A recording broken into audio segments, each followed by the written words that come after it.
जय श्री कृष्ण। राधे राधे दोस्तों। आषाढ़ मास की शुक्ल पक्ष की एकादशी तिथि को देवशयनी या हरिशयनी एकादशी के नाम से क्यों जाना जाता है? क्योंकि इस दिन से भगवान विष्णु 4 महीने के लिए आराम करते हैं, वो सो जाते हैं। इसीलिए इस एकादशी को देवशयनी एकादशी या हरिशयनी एकादशी के नाम से जाना जाता है।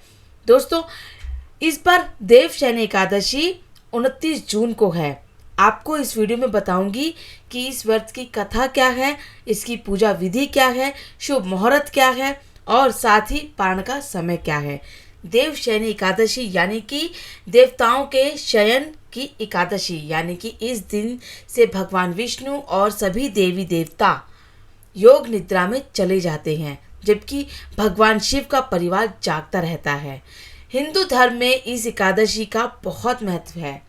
धार्मिक शास्त्रों के अनुसार देवशयनी एकादशी के बाद 4 महीने तक कोई भी काम नहीं किया जाता है। 4 महीने के बाद जब देव उठनी एकादशी आती है, जो कि कार्तिक महीने में आती है, उस दिन भगवान विष्णु को नींद से जगाते हैं और फिर शुभ कार्य शुरू होते हैं।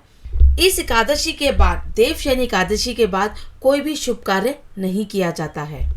हालांकि हम पूजा करते हैं और सारे त्योहार देवशयनी एकादशी के बाद ही आते हैं, लेकिन शुभ कार्य जैसे कि विवाह है, गृह प्रवेश है, बच्चों का मुंडन है, नए काम की शुरुआत, ऐसे शुभ कार्य देवशयनी एकादशी के बाद नहीं किए जाते हैं। देवशयनी एकादशी की तिथि और शुरुआत।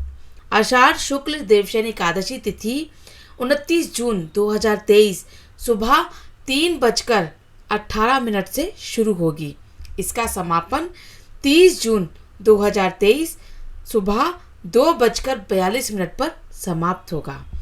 देवशयनी एकादशी पर व्रत पारण का समय 30 जून को दोपहर 1:48 से शाम को 4:36 तक होगा। देवशयनी एकादशी की पूजा विधि क्या है? इस दिन भगवान विष्णु की पूजा की जाती है। सुबह स्नान कर हाथ में जल लेकर व्रत का संकल्प लिया जाता है। इसके बाद भगवान विष्णु और माता लक्ष्मी को मंदिर में आसन पर बिठाएं।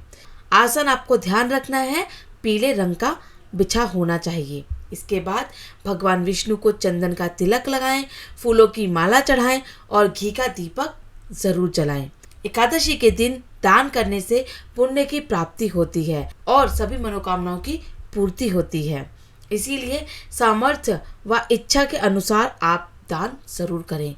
देवशयनी एकादशी पूजा के बाद आपको व्रत कथा भी जरूर करनी चाहिए और माता लक्ष्मी और भगवान विष्णु से अपने कार्य में प्रगति के लिए, घर में धन संपत्ति के लिए प्रार्थना करें। देवशयनी एकादशी की व्रत कथा। एक बार श्री कृष्ण से युधिष्ठिर ने पूछा कि आषाढ़ महीने की शुक्ल पक्ष की एकादशी का क्या महत्व है। तब भगवान श्री कृष्ण ने बताया कि इस एकादशी को देवशयनी एकादशी कहा जाता है। एक बार नारद मुनि ने ब्रह्मा जी से इसके महत्व और विधि के बारे में पूछा, तो उन्होंने इससे संबंधित एक कथा सुनाई, जो मैं आपको सुनाता हूँ।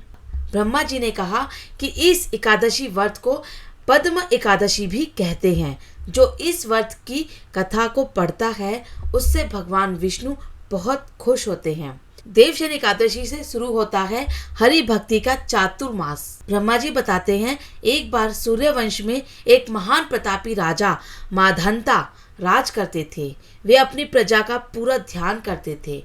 धन धान्य से परिपूर्ण उनके राज्य में कभी अकाल नहीं पड़ा था। लेकिन एक बार 3 वर्षों तक बारिश नहीं हुई और भयंकर अकाल पड़ गया।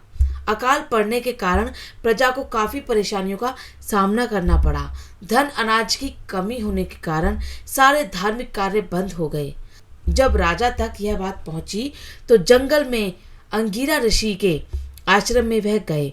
जब वह ऋषि के पास गए, तब ऋषि ने उनसे आने का कारण पूछा, तो उन्होंने सारी बात ऋषि को बता दी। तब उन्होंने देवशयनी एकादशी के बारे में बताया। उन्होंने कहा कि आप पूरी प्रजा के साथ देवशयनी एकादशी का व्रत विधि पूर्वक करें।